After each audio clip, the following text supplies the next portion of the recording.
ជំរាបសួរនឹងសួស្តីពុកម៉ែបងប្អូនទាំងអស់គ្នាបាទមួយរយៈយ៉ាងវែងនេះបាទខ្ញុំខាន់ធ្វើវីដេអូ vlog ដើរលេងយូរហើយបាទឥឡូវនេះគឺខ្ញុំឆ្លៀតឱកាសបានទៅលេងស្រុកម្ដងគឺខ្ញុំធ្វើចំខែរដូវភ្លៀងធ្លាក់បងប្អូនចំជាមួយនឹងរដូវមានផ្លែឈើព្រៃបាទឥឡូវនេះដែរគឺខ្ញុំបានចេញដំណើរពីភ្នំពេញទៅដល់ទីរួមខេត្តតាកែវហើយបងប្អូនឃើញថាភ្លៀងគឺបន្តមកជាច្រើនបាទម្ដងរាំងម្ដងភ្លៀងបងប្អូនភ្លៀងម្ដុំប៉ុន្តែភ្លៀងគឺខ្លាំងមែនទែនបងប្អូនពេលខ្លះភ្លៀងឡើងមើលផ្លូវអត់ចង់ឃើញតែម្ដងតែមកដល់ទីរួមខេត្តគឺរាំងបងប្អូនហើយអំឡុងពេលមិនភ្លៀងខ្ញុំក៏មិនសូវនឹងហ៊ានថតដែរបងប្អូនបាទអត់បានទៅពេលរាំងបាទហើយឥឡូវនេះដែរគឺខ្ញុំបានមកដល់ស្រុកហើយបងប្អូនបាទប៉ុន្តែមិនបានថតអំពីកម្មវិធីមង្គលការទេបងប្អូនបែរមកថតជើងភ្នំនេះទៅវិញបាទដោយសារតែឃើញថានៅលើភ្នំគឺមានព្រៃឃីវស្រងាត់អមែនទែនហើយក៏យើងក៏បានបបួលគ្នាទៅរកបេះព្រីងបងប្អូនហើយយើងក៏បានដើរនៅតាមជើងភ្នំផងដែរដើម្បីមើលដើមព្រីងណាដែលមានទៀបបងប្អូនហើយមិញក៏មានដែរប៉ុន្តែដើមព្រីងនឹងខ្ពស់ពេកបាទអញ្ចឹងយើងមិនអាចឡើងបានទេបាទព្រោះខ្លាចខ្មោចលងបងប្អូនបាននិយាយដល់ចំណុចហ្នឹងព្រោះស្បល់ដែរហ្នឹងក្នុងព្រៃបងប្អូនហើយដើរបេះព្រីងទាំងកណ្ដាលថ្ងៃអញ្ចឹងហើយណាមួយមិញអត់មានថ្ងៃទេដោយសារតែវាស្ទទុំរោភ្លៀងបាទហើយយើងក៏បានឡើងទៅគឺត្រជាក់មែនទែនបងប្អូនក្នុងព្រៃខៀវបាទគឺខ្យល់មកត្រជាក់អត់មានកម្ដៅទេណាមួយវាអីមិនត្រជាក់បងប្អូនថ្ងៃអត់រះផងបាទហើយឥឡូវនេះដែរគឺយើងបានធ្វើដំណើរមកជិតដល់កន្លែងដែលមានព្រីងទុំហើយបាទសម្រាប់ខ្ញុំគឺអត់ដឹងទេថាកន្លែងហ្នឹងគឺមានព្រីងទុំតែដោយសារតែបងគាត់នាំមកទេក៏មកជាមួយគាត់ដែរទៅបាទគឺមកដែរទៅទេបាទដល់កន្លែងព្រីងឃើញព្រីងច្រើនបាទក៏សវ៉ាបងគាត់ឲ្យថងម្នាក់មួយទៅបានយកបេះច្រកព្រីងបងប្អូនដំបងស្មានតែគ្មានតែដល់ពេលទៅមកហើយខ្លាំងខ្មៅពេញដើមហើយព្រីងគេនឹងធំល្អណាស់ប្រមិនដែរបងប្អូនព្រីងសាច់បាទក្របទួយតែសាច់ច្រើនមែនទែននេះបងប្អូនឃើញអត់បាទខ្មៅដុំនៅកប់ស្លឹកបងប្អូនផ្លែតាំងពីដីដល់ចុងបាទហើយយើងក៏បាន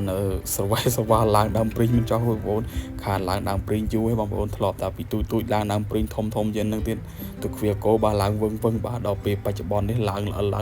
រត់តែលបូតដែរបងប្អូនខំប្រឹងដើមទួយមែនទែននឹកស្មានថាពិបាកឡើងពីកាលនៅទួយដើមព្រីងធំស្រួលឡើងដល់ពេលធំដើមព្រីងទូចឡើងអត់ចង់រួចហើយឥឡូវនេះបងខ្ញុំកំពុងតែនាំមុខគេហើយបាទដោយសារតែគាត់ឃើញព្រីងនៅខាងលើហ្នឹងវាខ្មៅហើយធំតំណងពេកបាទគាត់បានបេះភ្លក់គាត់ថា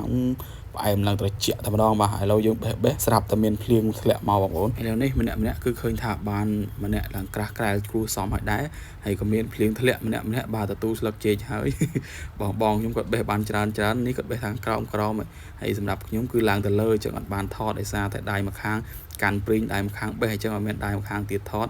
ក៏អត់បានថតអពីសកម្មភាពដែលយើងបេះផងដែរបាទហើយភ្លៀងក៏រលឹមស្រិចធ្លាក់មកយ៉ាងខ្លាំងមែនទែនបងប្អូនដំបងមកតិចហើយពេលនៅយូរទៅយើងថាចាំតិចទៀត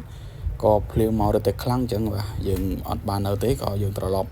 ទៅផ្ទះវិញទៅព្រោះថាយើងបានម្នាក់ច្រើនដែរហើយបាទបេះប៉ុណ្ណឹងហើយនៅតែមានខ្មៅនៅលើដើមទៀតបាទ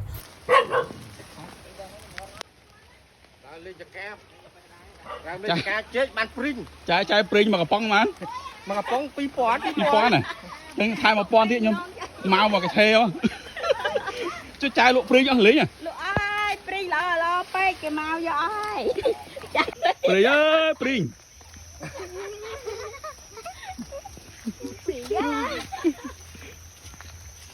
មាននឹងព្រីងមាននឹងចេកអូបើបានតាពាំងទៀតអីមកបានតាពាំងទេមកចលោ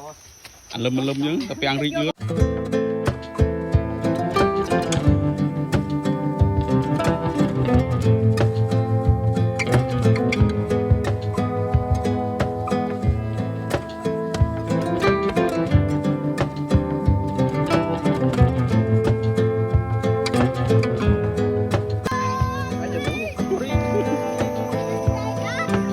Hãy